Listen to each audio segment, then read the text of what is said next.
Boa noite. Deus abençoe a todos. Obrigado pela presença, pela companhia amorosa nesses trabalhos semanais do Centro Espírita Semeador da Galileia, aqui de Ji-Paraná, estado de Rondônia. Neste momento, vamos realizar mais uma palestra com a presença da nossa querida Marcela. Boa noite, Marcela, seja bem-vinda. Boa noite, Regina. Boa noite aos companheiros do Semeador da Galileia. É um prazer tê-la conosco novamente. É um prazer. E é um prazer também podermos aqui trabalhar nessa grande seara do Mestre, divulgando essa doutrina consoladora, uma doutrina de esperança, de consolações. Quem não puder assistir neste momento, seja bem-vindo em qualquer outro dia, em qualquer outro momento. Fiquem à vontade para compartilhar, para, no final, dar o seu ok, né? Se gostou, dar o seu curtir, acionar o sininho para ficar avisado de outros eventos em horários diferenciados deste, que é semanal. Permaneça conosco. É uma alegria imensa saber que estamos chegando a vários lares, a vários corações. E, novamente, deixa eu apresentar a Marcela devidamente, né, Marcela? A Marcela é Marcela Cardoso Tudela, é de Porto Velho, trabalhadora incansável na Grande Seara, hoje mais ativa na Associação Espírita Caminho, Verdade e Vida, e que nos presenteia hoje com seus conhecimentos, com a sua alegria, nos trazendo o tema Jesus e a Prece.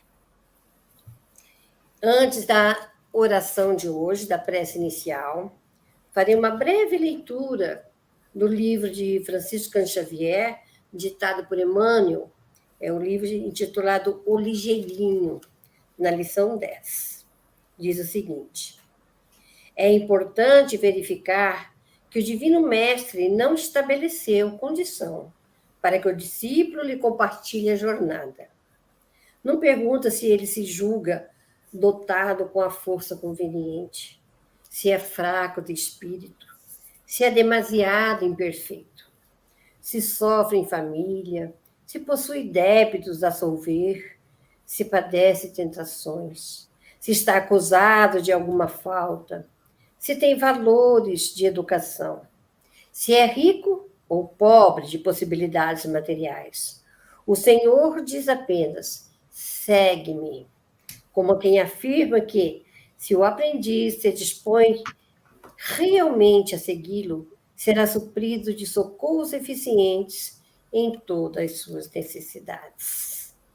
Então, não precisamos esperar sermos perfeitos para trabalharmos na grande seara.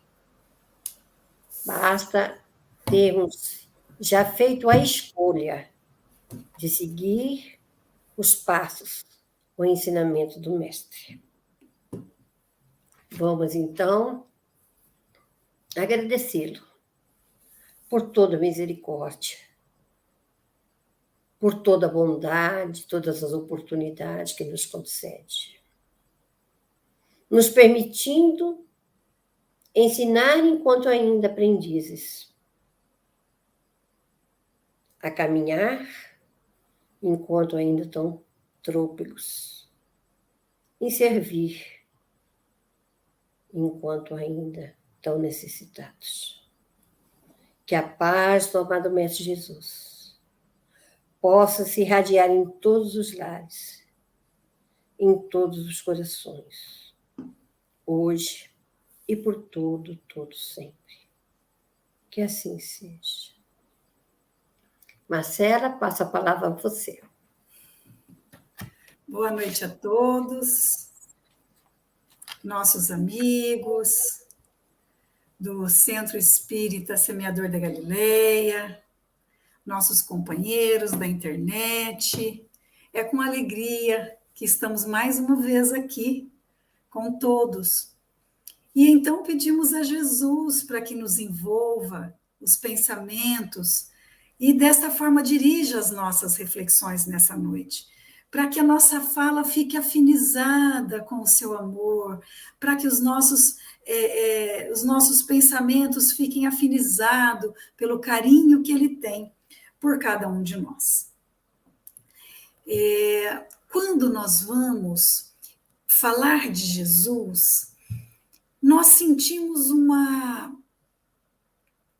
sensação muito boa, muito gostosa, porque já nos tocamos pelas suas palavras, porque já nos tocamos pelas histórias que ele contou, pelas situações que ele vivenciou. E para falarmos da oração, para falarmos da prece, vamos começar por ele. Quais foram as orientações que ele nos trouxe em relação a isso? Nos conta Humberto de Campos, no livro Boa Nova, que nos primeiros dias do ano 30, ele sai então de Nazaré e vai ao deserto da Judeia, ter com João Batista, seu primo.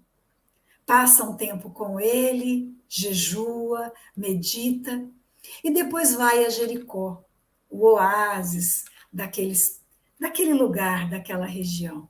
Vai a Jerusalém e lá, nas adjacências do templo, ele tem a célebre conversa com Hanã, o doutor da lei, sobre o reino de Deus, ensinando para a gente que não é um local externo, e sim um local interno, a obra divina no nosso coração, é o nosso psiquismo afinado com Deus, com o nosso Pai, nosso Criador, a inteligência que organiza tudo isso que existe, que a gente conhece e que a gente ainda não conhece.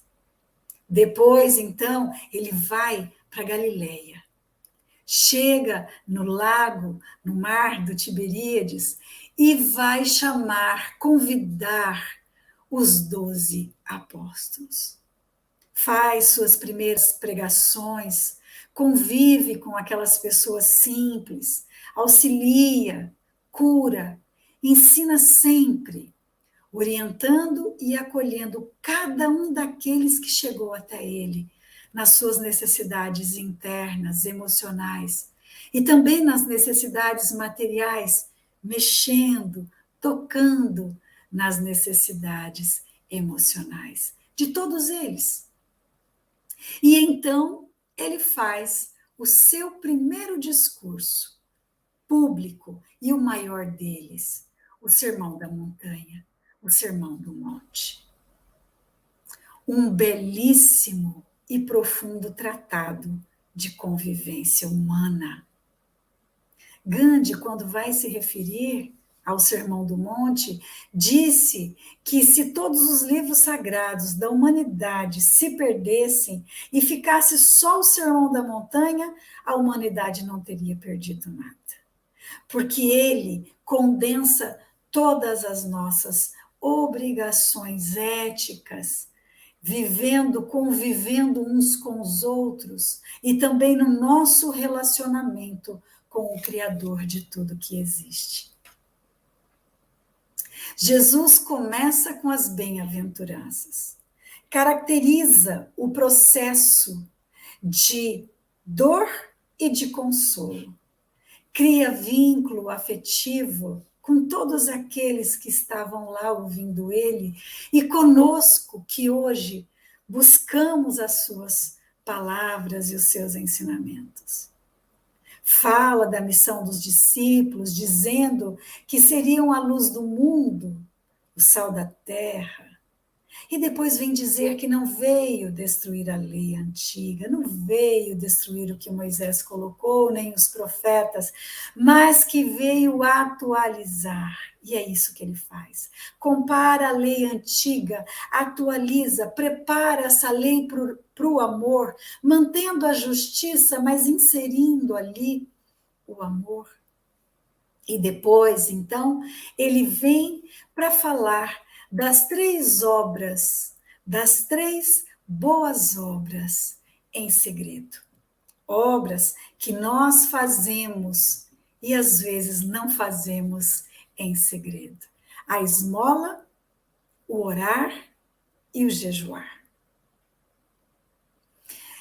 Depois disso, Jesus ainda fala bastante coisa.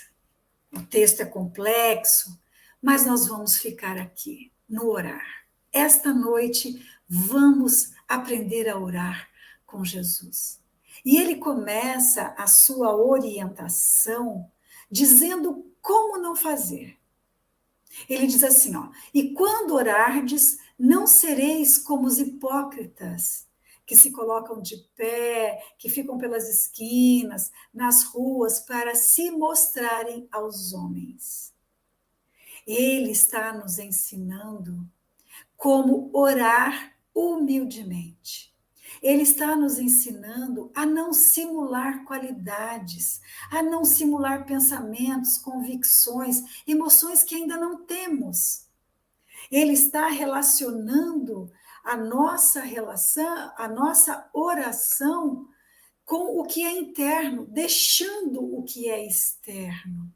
Ele diz assim, olha, não é uma ferramenta para você mostrar a sua cultura ou para mostrar a sua inteligência. Deixa disso.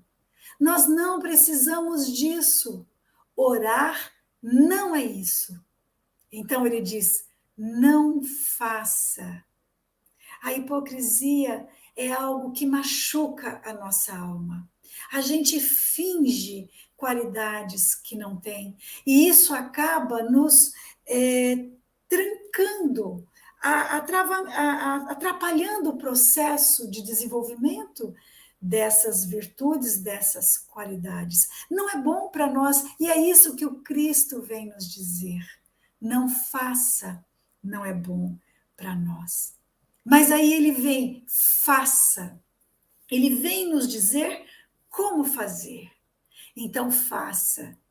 Tu, porém, quando orares, entra no teu quarto interno e, fechado a porta, ora ao teu pai em segredo. O Cristo vem dizer, olha, entra no teu quarto, fica sozinha, fala em segredo com o pai. Não é entrar no quarto físico nosso, é bom, mas não é disso que o Cristo está falando. Ele está falando daquele estado meditativo, aquele estado de concentração, onde a gente fecha a porta da materialidade para podermos entrar num contato mais íntimo com Jesus. Porque tendo fechado a porta, ora ao teu pai em segredo. O segredo é essa intimidade que nós temos, que nós criamos e podemos ter com o pai. Então, como não fazer? Não seja hipócrita. Fale da sua alma. Fale do que é real, do que é verdadeiro. E falar como? Entra dentro de si, medite, reflita, se concentre, não reaja a outros fatores que estão externamente a esse momento de intimidade com o Pai, que está em segredo conosco a nos entender, a nos sentir e nós sentindo o Pai, o Criador de tudo que existe, como também as forças mais altas da vida. E aí ele continua, como não fazer? Não useis de vãs repetições como os gentios, que pensam que com palavreado excessivo serão atendidos. É muito comum a gente ver acontecer das pessoas orarem muito, repetirem as mesmas preces várias vezes, mas num processo de barganha com Deus. Olha, pai, tá vendo como eu sou um filho fiel a ti e ora, mas sem o sentimento. Então Cristo veio e disse, olha, não faça isso. Isso não vale de nada. O que precisa O que precisa é a intimidade com o Pai, é olhar para dentro de si, fechar a porta do que é externo à nossa vida espiritual e naqueles instantes viver um momento de comunhão com o Pai. É isso que o Cristo estava falando. E depois disso, ele nos ensina a orar com o Pai Nosso. Ele declama, recita o Pai Nosso. A nos ensinar o que dizer, o que falar, era para nortear, para começar este movimento de intimidade, essa relação entre nós e o nosso Pai. E então, um pouco mais na frente, ele vem dar mais uma orientação. Ele vem dizer do perdão. Lá em Marcos, no capítulo 11. Ele vem dizer assim, olha, quando estiverdes orando, perdoai se tendes algo contra alguém. Para que também o vosso Pai que está nos céus, possa perdoar as vossas transgressões. O Cristo vem e vincula o perdão à oração. Isso é uma coisa bastante interessante, porque quando nós vamos estudar o perdão, e Joana de Ângeles traz isso muito bem para nós, quando não conseguimos perdoar, nós trazemos na alma, no nosso psiquismo e também marcado no nosso perispírito, uma energia deletéria. Uma energia que não nos faz bem e que trava esse processo de tentativa de relacionamento mais íntimo com o nosso Pai. Quando não perdoamos as ofensas, as transgressões de outras pessoas para conosco, nós, na verdade, estamos recalcitrando frente à lei divina. Porque Deus, ele deu o direito a todos de fazer o que quiser fazer até um certo ponto, que é o livre-arbítrio, que é relativo. Mas se Deus deu essa liberdade e a gente se magoa com alguém a ponto de não conversar, de não falar, de não isso, de não aquilo, nós vamos criando em nós essa marquinha de alguém que está indo contra a lei divina. E essa marquinha, essa mágoa nos vai fazer muito mal. Não só para esse processo de nos chegarmos mais próximos do nosso Criador, como a outros processos e emocionais, trazendo sofrimento, aumentando os sofrimentos que nós já temos. Então, essas são as orientações iniciais que o Cristo traz para nós. Estes são os primeiros pontos. Ele diz, não finja o que você não tem, não finja cultura, falar palavras difíceis, não finja intelectualidade, fazer preces muito alongadas, com um rebuscamento de entendimento. Não faça isso, como os hipócritas faziam. Conversa com teu pai, dentro do teu coração. E depois, não repita. Não faça um acordo com Deus. Olha, eu faço a minha parte, estou orando, você faz a sua parte. Não negocie com Deus. Viva o momento de comunhão com o Pai.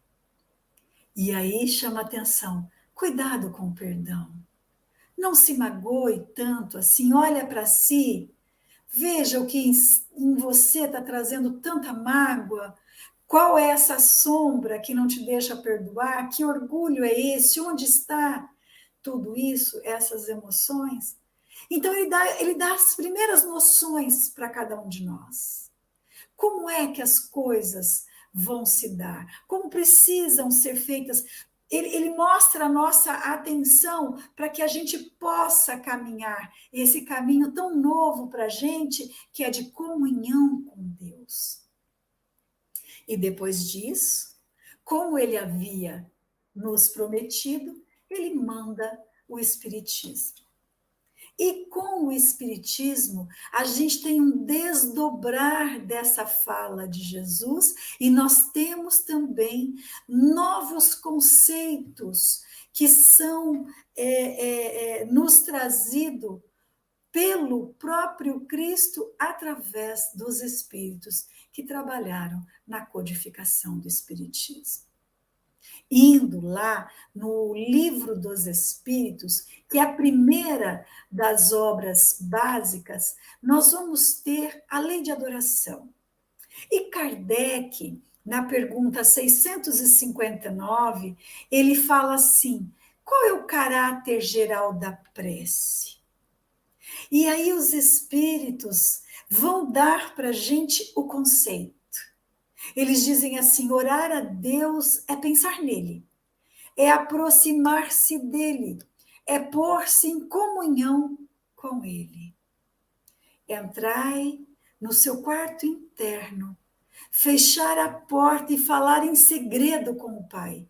É isso que Jesus havia falado. Pensemos nele, nos aproximemos dele, vamos colocar-nos em comunicação com ele. É a relação, é buscar nos conectarmos intensamente com esse Criador, com esse Pai amoroso, com esse organizador de tudo que existe, e buscar senti-lo, buscar ouvi-lo. Madre Teresa, uma vez, foi perguntada por um repórter o que ela falava com Deus, ou o que ela perguntava a Deus na sua prece, ou o que ela dizia, e ela respondeu assim: não, eu não digo nada a Deus, eu só escuto. E então o repórter, achando aquilo um pouco estranho, perguntou: e o que é que ele fala para a senhora? E ela respondeu: ele não fala nada, ele só me escuta. Essa resposta mostra para a gente um perfeito ajustamento entre criatura e criador. Não precisa falar nada. Só de estarmos aqui um juntinho do outro, a gente já escuta um ao outro. É isso. É buscar sentir a presença de Deus, é buscar sentir, ouvir o que Ele tem a nos falar. Paulo nos fala que em Deus nos movemos, em Deus vivemos e em Deus existimos. Então nós estamos mergulhados no Criador. E se quisermos, podemos estar saturados dele. Precisamos nos sintonizar. Precisamos sentir tudo isso em nós. E a prece é este instrumento. É este instrumento divino que vai nos propiciar esse movimento da nossa alma em busca desse Criador, do nosso Pai amoroso. Depois, Kardec pergunta, ainda em O Livro dos Espíritos, se a prece agrada a Deus. E os Espíritos respondem assim: a prece sempre agrada a Deus, quando é ditada pelo coração. A intenção é tudo. Jesus já havia falado: não façais como os hipócritas. Já tinha dito isso para nós. Não é? Então, que seja ditada pelo coração, que seja aquela conversa. A gente pode errar o português, a gente pode falar uma coisa e ficar meio sem saber e voltar atrás e conversar de novo. Não tem problema nenhum. É o nosso Pai. É sentar-se ali e mover a alma em busca dele. A intenção é tudo, os espíritos nos dizem. E ainda falam que agrada a prece quando dita com fé. Olha que interessante. Nós sabemos, pelo Evangelho segundo o Espiritismo e por outros espíritos que vêm nos explicar sobre a fé, que fé é confiança, é confiar, é a certeza que nós temos da ação de Deus nas nossas vidas, da sabedoria dele nas nossas vidas. Isso é fé, é essa confiança, é vivermos seguros, apesar de tudo que nos aconteça. E diz, então, os Espíritos para nós: agrada a prece que é dita com fé, com confiança em Deus. Claro que para desenvolvermos a fé, precisamos começar com o entendimento da vida, entendimento do que é esse Pai, esse Criador, essa inteligência suprema, coordenadora, organizadora, criadora desse universo e de tudo que existe. O entendimento dessas leis, parte terceira de O Livro dos Espíritos. O que as leis morais nos dizem? Qual as balizas que elas nos ditam? Isso é fé. Passa por esse entendimento. E aí sim chega na vivência. Com a nossa vontade de buscar essa vivência, com a nossa parte nesta criação. E nós vamos entendendo e aprofundando neste relacionamento íntimo. Em O Evangelho segundo o Espiritismo, nós encontramos que a prece é uma invocação, é um chamamento, onde nós entramos pelo pensamento em comunicação com quem a gente quer manter a prece. Pode ser com Deus, com o próprio Cristo, com os espíritos superiores, com aqueles que a gente ama, com qualquer um. Então, é entrar em pensamento com o outro, chegar ao outro com o pensamento. Nós vamos buscando elementos que nos conectam com o Pai. É isso que nós vamos fazendo. Emmanuel, no livro Pensamento e Vida, vem explicar para nós, ele faz uma analogia, ele diz que a mente é o espelho da vida. Então, os nossos pensamentos são o reflexo daquilo que nós buscamos, daquilo que nós vivemos e sentimos. E então, ele nos fala que orar é identificar-se com Deus, com a maior fonte de poder do universo. Identificar é a gente virar a nossa mente, o espelho da nossa vida, para essa fonte suprema.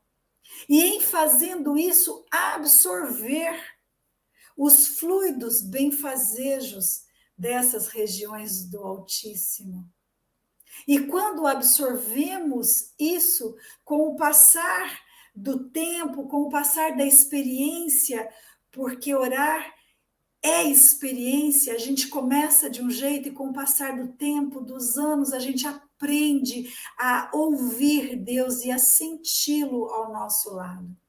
E então, conforme a gente vai fazendo esse processo, a gente retrata os atributos divinos em nós. A gente absorve esses fluidos, e esses fluidos mexem com as nossas estruturas internas. E nós chegamos, então, a retratar essas leis maravilhosas que regem a vida no nosso ser, na forma de agir, na forma de falar. É uma retroalimentação. A gente, com o nosso ímpeto, com a nossa vontade, nós recebemos esse ganho de energia. Ele também nos fala que quando estamos na fórmula verbal e revestidos dessa força, nós promovemos efeitos na forma de pensar. E quando nós estamos pensando em vibração, nós estamos já nos preparando para uma intimidade com nossa divindade, com o que é divino no nosso íntimo, na nossa forma de entender. Então, podemos fazer a prece falando, podemos fazer a prece pensando, vibrando. Às vezes, isso é comum, estamos passando por muitas dificuldades. Às vezes, estamos passando por sofrimentos e não conseguimos, devido ao aceleramento do nosso pensamento, devido à depressão que traz o sofrimento, nós não conseguimos falar, não conseguimos pensar a prece. Isso é comum nos momentos de extremo sofrimento. E aí nós temos no Evangelho segundo o Espiritismo, lá no último capítulo das preces espíritas, nós temos vários exemplos de prece. Peguemos aquilo, vamos ler, vamos colocar nossas emoções, concentrar o pensamento ali, aliviar esse pensamento que não para de chegar e de ficar como um macaquinho daqui para ali, de lá para cá. Vamos abrir essas preces, vamos ler em voz alta, várias vezes, até nos enchermos deste amor, desse sentimento, porque neste processo vamos ter o mesmo ganho que nós temos quando estamos mais vinculados ao amor do nosso Pai, fazendo a prece verbal ou fazendo a prece mentalmente. Esta é uma ferramenta que podemos usar, ler a prece nesses momentos mais dificultosos, mais trabalhosos para a nossa alma. Todos nós vivemos isso. Isso é comum. A faixa evolutiva que nós estamos, espíritos com características de planeta de provas e expiações, tudo é bastante trabalhoso quando se fala do bem. Nós estamos mais acostumados às coisas mais banais da vida, às reflexões mais materializadas, as questões mais espiritualizadas estamos aprendendo agora. Então, temos várias ferramentas para isso. O Espiritismo nos traz essas ferramentas. E há ainda aqueles que contestam a eficácia da prece. Eles dizem, não precisa fazer prece se Deus, que é a inteligência suprema, causa de tudo que existe, organizador de tudo que existe, se ele sabe tudo o que a gente precisa, para que a gente vai fazer prece? A eficácia da prece não é apenas para que o que a gente peça aconteça. A prece, como Cristo nos fala, é a comunhão com o Pai. Nós podemos pedir, nós podemos agradecer, nós podemos louvar a divindade, reconhecer, sentindo este Pai grandioso, esses espíritos superiores, puros, o nosso Cristo e tantas outras entidades que já aprendemos a amar. Mas a prece, quando nós vamos pedir, ela não está vinculado às nossas necessidades. Nós vamos aprender a pedir.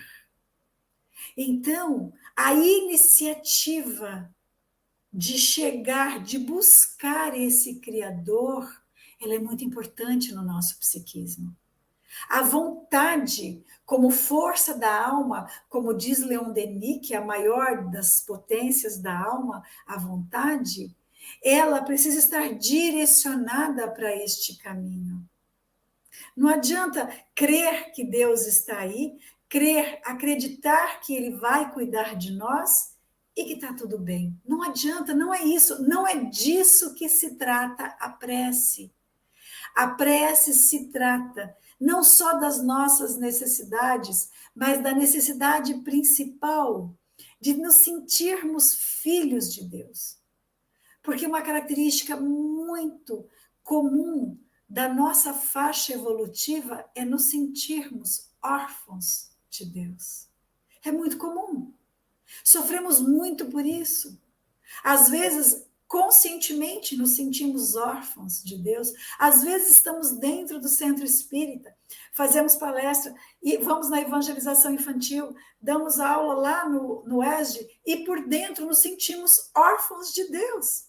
Porque sabemos muitas coisas do Espiritismo, mas não conseguimos sentir.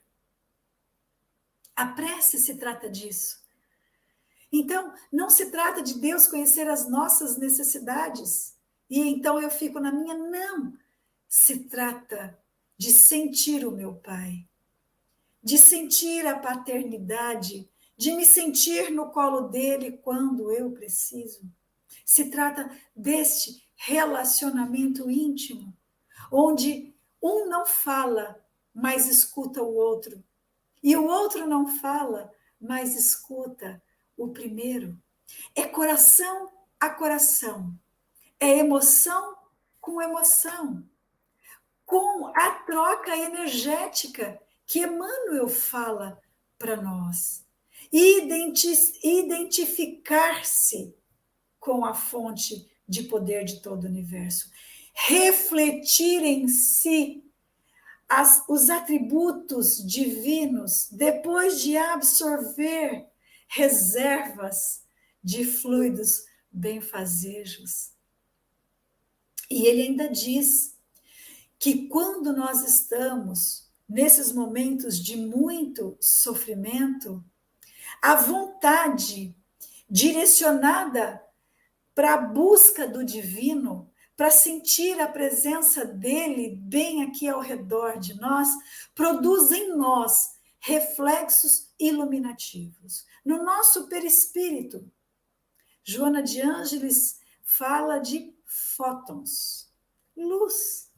Então produz esse reflexo iluminativo, porque a minha vontade leva o meu pensamento, eleva o meu pensamento. E então, neste momento de silêncio, de comunhão, eu recolho, além dos fluidos benfazejos, que vai me fazer refletir a identidade divina, eu vou também receber sob forma de inspiração o meu socorro íntimo. Porque os mensageiros divinos estão ali ao redor e vão inspirar uma renovação nos meus sentimentos, nas minhas emoções, aperfeiçoando todo esse processo. O último texto do capítulo Pedi e obtereis de O Evangelho segundo o Espiritismo é assinado por Santo Agostinho. E ele fala uma coisa bem interessante aqui. Ele diz assim, olha, filha primogênita da fé, a prece. Ela nos encaminha para a senda que conduz a Deus. No recolhimento e na solidão estais com Deus. Felicidade que a prece proporciona. Então, é nesses momentos que nós vamos renovando as nossas emoções, os nossos sentimentos, a forma de ver a vida. E isso vai gerando em cada um de nós segurança íntima, porque vai fundamentando a paternidade dentro de nós. Nós vamos deixando de lado a insegurança que vem dessa sensação de orfandade divina e vamos concretizando em nós essa paternidade. É disso que Emmanuel nos fala, é disso que Jesus nos fala. Emmanuel está desdobrando a fala do Cristo quando ele diz, fala em segredo com o teu Pai, que em segredo ele vai te ouvir. Então, essa identificação com as leis morais, com a própria personalidade divina, característica divina, vai forjando em nós o ser imortal. O ser humano que aprende a viver e a sentir de forma imortal. Mas ainda tem uma palavra, uma frase de Jesus que precisamos pensar. Quando ele diz, pedi e obtereis. A gente vem traduzindo isso, sentindo, entendendo isso de uma forma um pouco equivocada. Jesus não falaria uma coisa tão ilógica assim. Para nós que já conhecemos a vida, o sentido da vida, para nós que já conhecemos as leis divinas, é ilógico falar uma coisa dessa. Mas quando nós vamos no texto de João, lá no capítulo 15, João traz um texto um pouco mais complexo. Ele diz assim: se vós estiverdes em mim e as minhas palavras estiverem em vós, pedireis tudo, o que quiserdes, e vos será feito. Olha como tem diferença quando nós pegamos o texto de João, que foi um dos evangelistas que estiveram lá, que conviveram com Jesus, diferente da fala de Marcos. Então, quando nós pegamos, a gente percebe que o Cristo estava dizendo assim, olha, se vós estiverdes em mim, ou seja, se estiverdes envolvido nesta ideia de que o Pai é o Criador e que nós somos as criaturas e que Ele cuida de nós e a gente se sente seguro conhecendo as leis, conhecendo esses fundamentos, aí o que você pedir vai ser feito. Porque neste momento a gente já sabe o que a gente pode pedir. Saber pedir é a questão. Quando a personalidade humana materializada pede, ela pede para ter, ela pede para resolver-se coisas por ela pede menos responsabilidade, isso é o comum da gente. Mas quando nós começamos a refletir no que é divino, nas suas leis, na criação, nós vamos percebendo que somos herdeiros de nós mesmos. E que, em sendo herdeiros de nós mesmos é que vamos resolver os nossos problemas, as nossas questões. E passamos a pedir a Deus coragem frente aos meus medos, paciência frente à minha ansiedade, resignação com um sentimento do meu coração. E vamos movimentando a alma, vamos vivendo de forma diferente, buscando em nós mesmos a força divina e utilizando a prece como ferramenta de absorção de fluidos benfazejos, de absorção de inspiração, de fortalecimento da coragem, da paciência, de fortalecimento do nosso amor, às vezes vacilante, de fortalecimento da coragem para perdoar.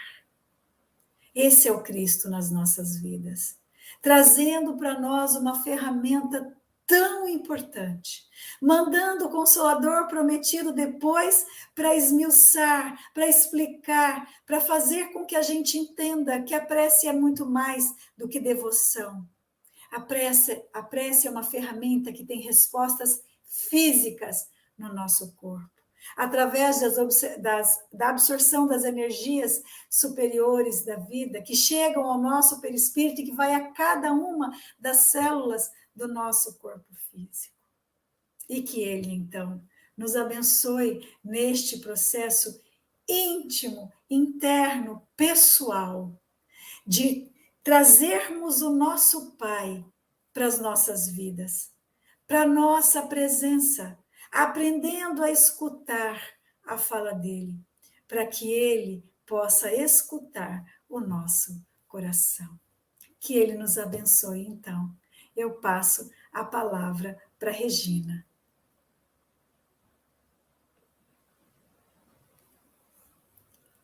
Está fechado o seu áudio, Regina. Desculpa. Eu estou aqui embevecida com essas palavras. Pelo menos não tive como não elevar em prece pela oportunidade.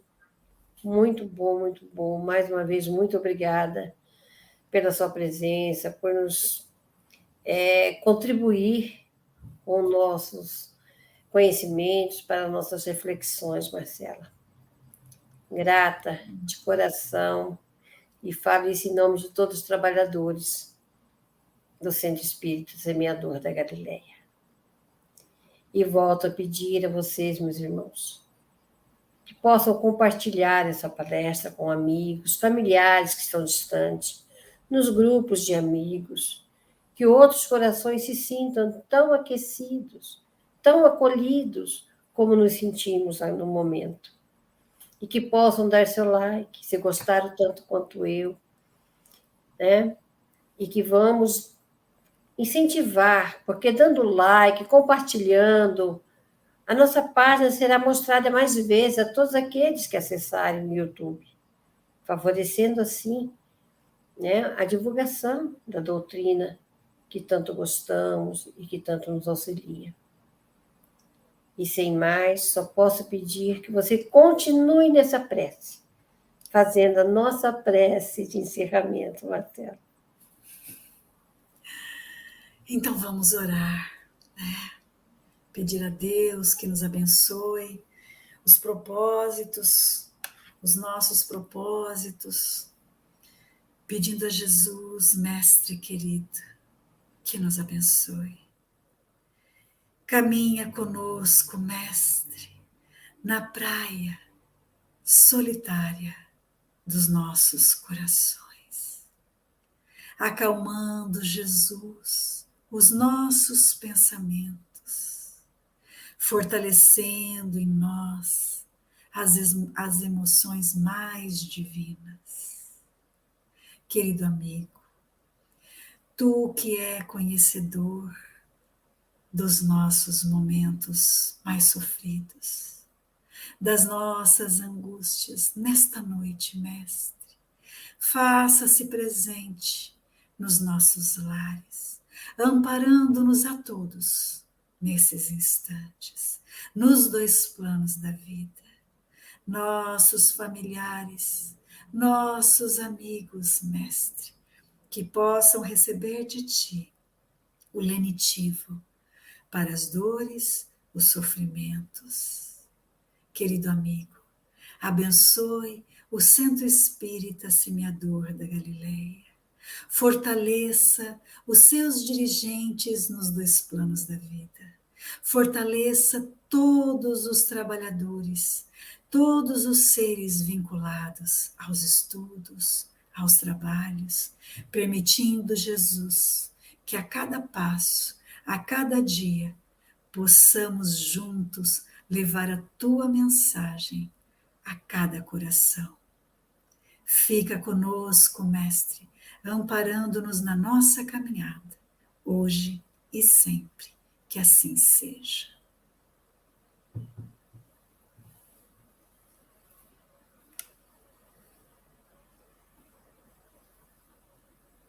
Boa noite.